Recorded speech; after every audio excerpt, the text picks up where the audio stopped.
Hello दोस्त, मैं श्याम सुंदर यादव आपके अपने YouTube चैनल पर आप लोगों का बहुत बहुत स्वागत करता हूं। आज मैं लेके आया हूं रैखिक प्रोग्रामन कक्षा 12 का एक बहुत ही मोस्ट टॉपिक है, जिससे कि आपको 5 से लेके 5 से 8 नंबर तक के प्रश्न बनते हैं। ठीक है, तो आज हम लोग इसी पर चर्चा करने वाले हैं, रैखिक प्रोग्रामिंग। ठीक है, या फिर लीनियर प्रोग्रामिंग क्या होती है और इसको कैसे हल किया जाता है। ठीक है, रैखिक प्रोग्रामिंग क्या है और इसको किस तरीके से हल किया जाता है। ठीक है, आज की चर्चा इसी पर है। तो जो लोग वीडियो पे पहली बार आ रहे हैं या चैनल पर नए हैं, प्लीज चैनल को सब्सक्राइब करें, वीडियो को लाइक शेयर और कमेंट खूब जोरदार तरीके से करें। ठीक है, ताकि आपका भी काम बनता रहे, हमारा भी बनता रहे। ठीक है, चलिए आज हम लोग क्या देखेंगे, रैखिक प्रोग्रामन। क्या है रैखिक प्रोग्रामन? तो मैं इस पर अगर थोड़ी सी बात करूं आपसे कि रैखिक प्रोग्रामिंग एक मतलब यूनिक तरीके की प्रॉब्लम्स है, जिससे कि हम लोग रोज दो चार होते हैं। रैखिक प्रोग्रामन की समस्या से हम लोग डेली दो चार होते हैं, या फिर यूं कहें वो समस्या जिसको सॉर्ट आउट करने के लिए या हल करने के लिए जिस विधि का मतलब यूज किया जाता है, उसे रैखिक प्रोग्रामन कहते हैं। जैसे अगर आप मार्केट जाते हो, ठीक है, मार्केट जाते हो, आपको ढेर सारे सामान खरीदने होते हैं, तो उन सामानों की लिस्ट बनाते हैं।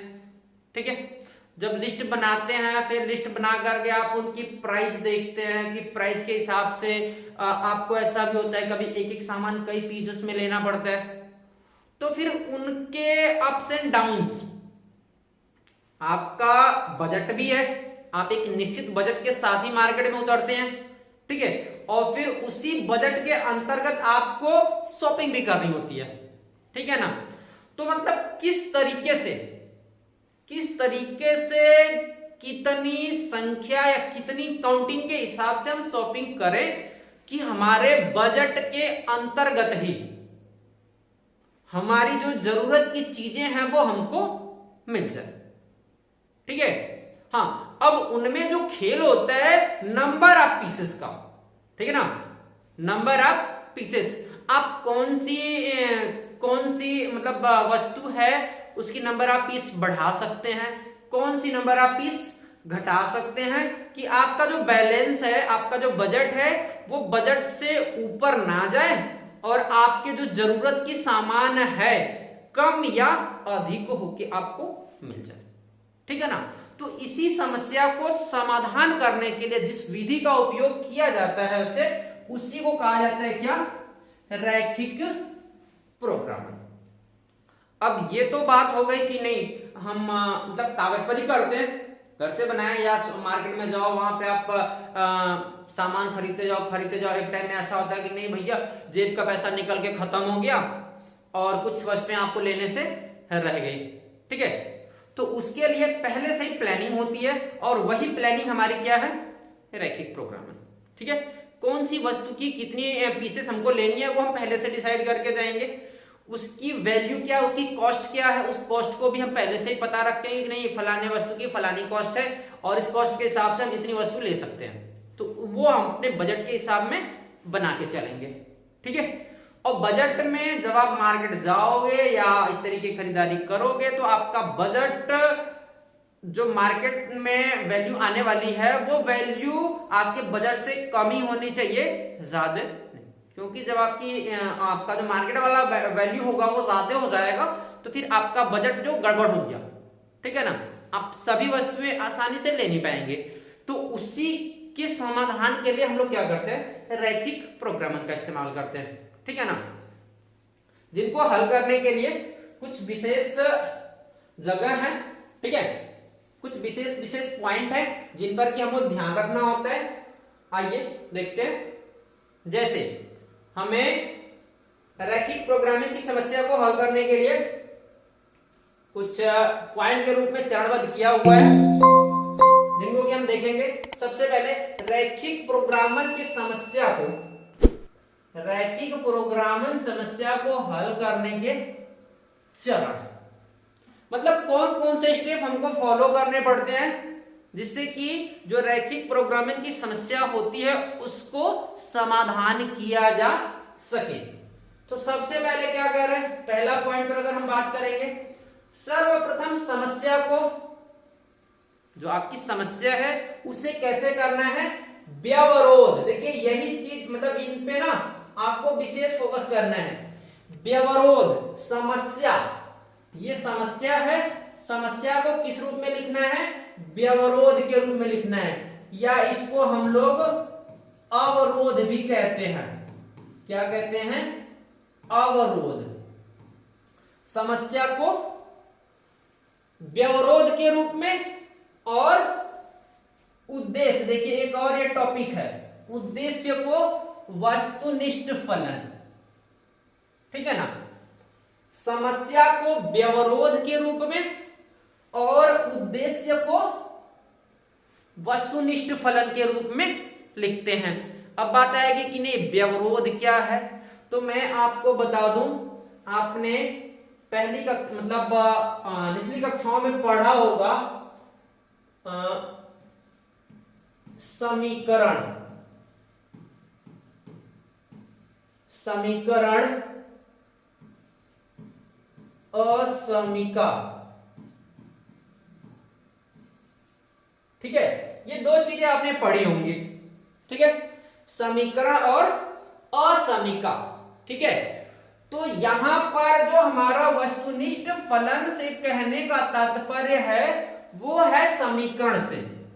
ठीक है, वस्तुनिष्ठ फलन का तात्पर्य हमारा किससे है, समीकरण से है।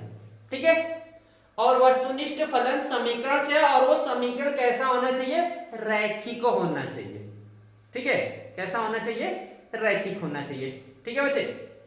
दूसरा, व्यवरोध का मतलब, व्यवरोध का मतलब हमारा किससे जाता है, तो व्यवरोध का हमारा मतलब जाता है किससे, असमीका से। ठीक है, अब आपको होगा सर समीकरण असमीका तो बता दिया, लेकिन इनमें हम कैसे विभेद करेंगे। तो देखो बच्चे, जब किसी समीकरण में, समीकरण की पहचान ये, अरे बाबा ये क्या हो गया, समीकरण की जो पहचान है ना कि इस समीकरण में आपका इक्वल टू का साइन आता है। ठीक है, कोई ऐसा व्यंजक जिसमें ये इक्वल टू का साइन लगा हुआ है, इक्वल टू का ये वाला साइन अगर लगा है तो वो हमारा क्या कहलाएगा, समीकरण कहलाता है। ठीक है, दूसरा, ये जो असमीका है, असमीका में कुछ इस तरीके का साइन होता है बच्चों। ठीक है, या फिर हम कहें जो हम लोग इधर पढ़ेंगे रैखिक प्रोग्रामर में, वो इस तरीके का अगर साइन है तो वो क्या होता है, असमीका होता है। ठीक है, यानी हमें समस्या को ऐसे असमीका के रूप में लिखना है और उद्देश्य को अपने वस्तुनिष्ठ फलन के रूप में लिखना है। हो गया। इसके बाद दूसरा पॉइंट आ रहा है, सभी असमीकाओं, असमीकाओं को समीका। ठीक है ना, यहां पे भी देखो एक बड़ा यूनिक सा शब्द आ रहा है, क्या, समीका मान लेते हैं। ठीक है, समीका क्या है, तो जो समीका है, समीका जो है समीकरण को ही कहते। ठीक है, समीका क्या कहते हैं, समीकरण को ही समीका कहा जाता है। लेकिन एक चीज ध्यान रखना भाई, यहां सिर्फ मानना है। ठीक है ना, अगर हमको व्यवरोध को समीका बनाना होता तो हम पहले ही बना लेते, लेकिन क्या सिर्फ मानना है हल करने के लिए। ठीक है ना, बाकी वो व्यवरोध ही रहेंगे। यहां पे हम लोग क्या करेंगे, असमीकाओं को क्या मान लेंगे, समीका मान लेंगे। यानी ये जो असमीका का साइन है इसको कुछ टाइम के लिए हटा करके यहां में कौन सा साइन लगा देंगे, बराबर वाला साइन लगा देंगे। ठीक है बच्चों, उसके बाद तीसरा वाला जो पॉइंट आ रहा है, मेरे लाइट को क्या हो गया भाई,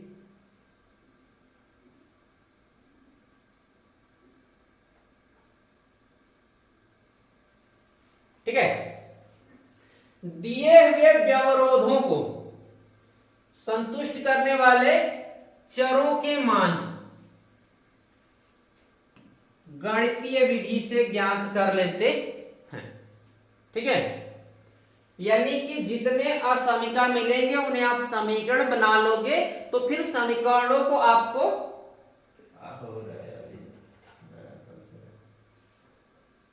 ठीक है, सभी समीकरणों को हमें हल कर लेना है। अब हल करने के लिए आपके पास कई सारी विधि हैं, जैसे पहला प्रतिस्थापन, दूसरा विलोपन, तीसरा वज्र गुणन। ये सारे मेथड आपने हाई स्कूल की कक्षा में पढ़े होंगे। इन विधियों से उन समीकरणों को हल करके सभी के सभी जितने भी मान मिलने वाले होंगे उन मानों को हम लोग ज्ञात कर लेंगे। ठीक, फिर इसके बाद अगला स्टेप होता है सभी समीकाओं का अक्षों पर कटान बिंदु। जो आपने समीका माना था वो हल करके तो आप मान निकाल लोगे, ठीक है, लेकिन एक एक रेखा अक्ष पर, एक्स अक्ष पर, वाई अक्ष पर किन बिंदुओं पर काटती है उनको आपको निकालना होगा अगले स्टेप में। ठीक है, जब निकाल लोगे तो फिर तुरंत ही उसका अगला पॉइंट आ जाता है, प्राप्त कटान बिंदुओं से सरल रेखा खींच लेंगे। लाइक जैसे मान लो कि अगर आप ऐसे अक्षों पर आ गए, कोई रेखा अक्ष पर यहां काट रही है, कोई रेखा इधर काट रही है, तो इन दोनों को मिला के हमको क्या करना है, एक सरल रेखा खींच लेनी है। अब आपको कई सारी अगर मतलब एक है तो एक बनेगा, और कई सारी होंगी तो मतलब और सारी आपको खींचनी पड़ेंगी। जैसे अगर कोई इधर मिल गया, ठीक है, कोई इधर मिल गया, तो इनको भी आपको इस तरीके से मिलाना पड़ेगा। मतलब जितने असमीका होंगे उतने ही समीका बनेंगे और उतनी ही सरल रेखाएं खींचनी पड़ेंगी। यानी ये वाला स्टेप भी आपका पूरा होता है। उसके बाद प्राप्त कटान बिंदुओं से सुसंगत बहुभुज, देखिए भैया यही सबसे इंपॉर्टेंट पार्ट है, यहीं में जा करके हमको जवाब मिलता है। ठीक है ना, कौन सा बहुभुज, सुसंगत बहुभुज। अब देखो यहां पर तो सिर्फ एक छोटा सा लाइन है सुसंगत बहुभुज, लेकिन इसको और भी विस्तार करा जा सकता है जब प्रश्न में पहुंचेंगे तब, कि सुसंगत बहुभुज या सुसंगत क्षेत्र कौन सा होगा। जैसे हम कहें कि नहीं भैया देखो ये कई सारे फिगर बन गए, यहां में देखोगे तो यहाँ एक एरिया ये वाला आ गया, एक वाला ये वाला भी आ गया, दूसरा ये वाला भी आ गया, तो ये सारे के सारे मान नहीं हो सकते सुसंगत बहुभुज में, कोई एक ही होगा, तो उनको भी पहचानना पड़ता है। ठीक है, और वो सारी की सारी बातें जब प्रश्न के अंदर पहुंचेंगे तो होगी। ठीक है, लास्ट वाला सुसंगत बहुभुज के शीर्षों के निर्देशांक की सहायता से उद्देश्य फलन, जो आपका उद्देश्य होगा उसको आप लोग ज्ञात करते हो। तो देखो उद्देश्य हमारा दो ही होता है। अगर यदि हम कुछ खरीदते हैं, ठीक है, कुछ खरीदते हैं तो हमारा होगा कम लागत लगाएं, ठीक है, और यदि हम कुछ बेच रहे हैं तो ज्यादा प्रॉफिट कमाएं। ठीक है, अगर आप कोई चीज बेच रहे हो तो आपको क्या लेना है, ज्यादा से ज्यादा लाभ लेना है। ठीक है, लाभ को एक नाम दिया जाता है अधिकतमीकरण, अधिकतमीकरण।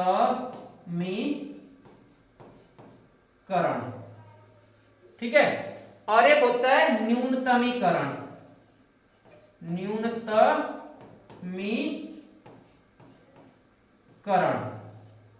यही दो हमारे उद्देश्य होते हैं। ठीक है, या तो अधिकतमीकरण या तो न्यूनतमीकरण, यही हमारा उद्देश्य फलन है। और इसको हम लोग कैसे निकालेंगे भैया, बहुभुज जो हम यहाँ फिगर पाएंगे उसके जो शीर्ष के निर्देशांक होंगे उन्हीं निर्देशांकों की सहायता से ही हम बहुभुज का मतलब उद्देश्य फलन का मान प्राप्त करेंगे। ठीक है, चलते हैं अगली स्लाइड में।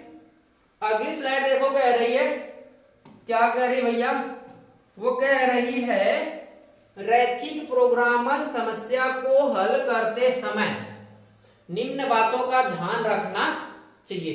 देखिए, जब भी आप रैखिक प्रोग्रामन समस्या को हल करेंगे तो इन 5 कथनों को आपको ध्यान रखना जरूरी है। जल्दी से आप लोग इसका चाहो तो स्क्रीनशॉट रख सकते हो, ठीक है ना। क्या क्या आपके असमीका में x², y² xy इनका कोई पद नहीं होगा, ठीक है। दूसरा, रैखिक प्रोग्रामन की किसी भी समस्या में x is less than 0, y is less than 0 असमीका का कोई अस्तित्व नहीं होता है। यदि कोई भी वैल्यू x से छोटी है, y से छोटी है, तो वैसे व्यंजक का हमारे सवाल में कोई अस्तित्व नहीं होगा, उसे हम लोग झटक के फेंक देंगे, ठीक है। तीसरा, सुसंगत बहुभुज सदैव प्रथम चतुर्थांश में होगा। भाई साहब देख लो, अगर ऐसा आपने बनाया तो ये होता पहला, ये होता दूसरा, और ये होता तीसरा, और ये बनता है चौथा वाला, ठीक है। तो जो भी हमारा फिगर होगा या सुसंगत बहुभुज जिसे हम कह रहे हैं, वो हमेशा हमारे इस प्रथम चतुर्थांश में ही रहेगा। अगर अन्य चतुर्थांश का फिगर आ रहा है, हम लोग उसे छोड़ देंगे, उससे हमारा कोई मतलब नहीं रहेगा। सिर्फ उसी क्षेत्र से मतलब है जो हमारे प्रथम चतुर्थांश में आ रहा है। बात समझ में आई। अगला पॉइंट, उद्देश्य फलन के अधिकतम या न्यूनतम मान। देखिए, मैंने बताया था ना, 2 ही मान निकालने होते हैं, या तो अधिकतम या तो न्यूनतम। अधिकतम या न्यूनतम मान सदैव सुसंगत बहुभुज के शीर्ष पर ही होंगे। जो अधिकतम मान अगर हमको निकालना होगा या फिर न्यूनतम मान निकालना होगा, तो वो कहां रहेगा? हमेशा बहुभुज के शीर्ष पर होता है, आजू बाजू या बहुभुज के अंदर नहीं होता है, ठीक है ना। बहुभुज के बाहर नहीं होता है, कहां रहेगा? बहुभुज के किसी न किसी शीर्ष पर ही रहेगा, ठीक है। ये हो गए 5 रैखिक प्रोग्रामन समस्या को हल करते समय निम्न बातें, जिन्हें कि आपको याद रखना है हल करते समय, ठीक है। चलिए देखते हैं कुछ समस्याओं को।